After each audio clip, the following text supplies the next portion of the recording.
Good morning. This is Father Stephen Kelly from St. John's Church in Detroit. We're continuing our series of daily morning meditations, where we generally look at one or another of the lessons that are assigned for morning or evening prayer, what is known as the Daily Office Lectionary. And today, for Saturday, let's continue Luke's account of the resurrection. Yesterday, we had the women going to the tomb. They find that the stone's been rolled back, the body's not there.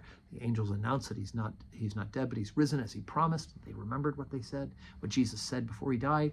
They run back, tell the disciples. The disciples don't believe him, but Peter runs to the tomb, finds it empty. That's where we left off. Same day, same morning. Chapter 24, verse 13. And behold, two of them went that same day to a village called Emmaus, which was from Jerusalem about 80 furlongs. And they talked together of those things which had happened. And it came to pass that while they communed together and reasoned, Jesus himself drew near and went with them, but their eyes were holden that they should not know him. And he said unto them, What manner of communications are these that ye have one another as you walk, and are sad? And one of them, whose name was Cleopas, answering, said unto him, Art thou only a stranger in Jerusalem, and hast thou not known the things which are come to pass there in these days? And he said unto them, What things? And they said unto him, Concerning Jesus of Nazareth, which was a prophet, mighty in deed and word before God and all the people, and how the chief priests and our rulers delivered him to be condemned to death, and have crucified him. And we trusted that it had been he that should have redeemed Israel. Beside all this, today's the third day since these things were done. Yea, and certain women also of our company made us astonished, which were very early in the sepulchre. And when they found not his body, they came, saying that they'd also seen a vision of angels, which said that he was alive. And certain of them, which were with us, went to the sepulchre, and found it even so as the women had said. But him they saw not.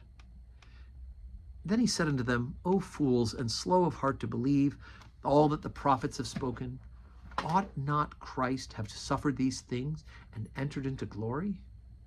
And beginning at Moses and all of the prophets, he expounded unto them in the scriptures the things concerning himself. And they drew nigh unto a village, whither they went. And he made as though he would have gone further, but they constrained him, saying, Abide with us, for it is toward evening, and the day is far spent. And he went in to tarry with them.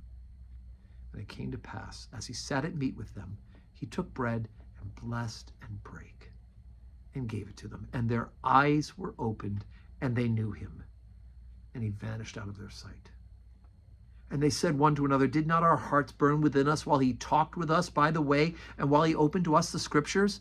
And they rose up the same hour, and returned to Jerusalem, and found the 11 gathered together, and them that were with them, saying, The Lord is risen indeed, and hath appeared to Simon. And they told what things were done in the way, and how he was known of them in the breaking of bread. So here we have Jesus on the road to Emmaus, and even though they were kept from recognizing him at first, after Jesus expounded all the scriptures to them, it is in the celebration of the Holy Eucharist, right? The breaking of bread, that they recognize Jesus, and they rush back to tell the good news. So anyway, it's wonderful that after going through all the passion stuff the last couple of days, to have these couple of days of resurrection stuff to remind us that all of the hard of crucifixion is fulfilled in resurrection. So today's Friday. We don't have public worship here at St. John's Church, but we're saying our prayers. Please do pray, and when you do so, pray for us. And know that I'm praying for you. I pray every day that God will bless those who listen to these morning meditations and hope that God will touch your hearts in ways that you can't even begin to anticipate. And may God grant us all a Friday that's full of blessings.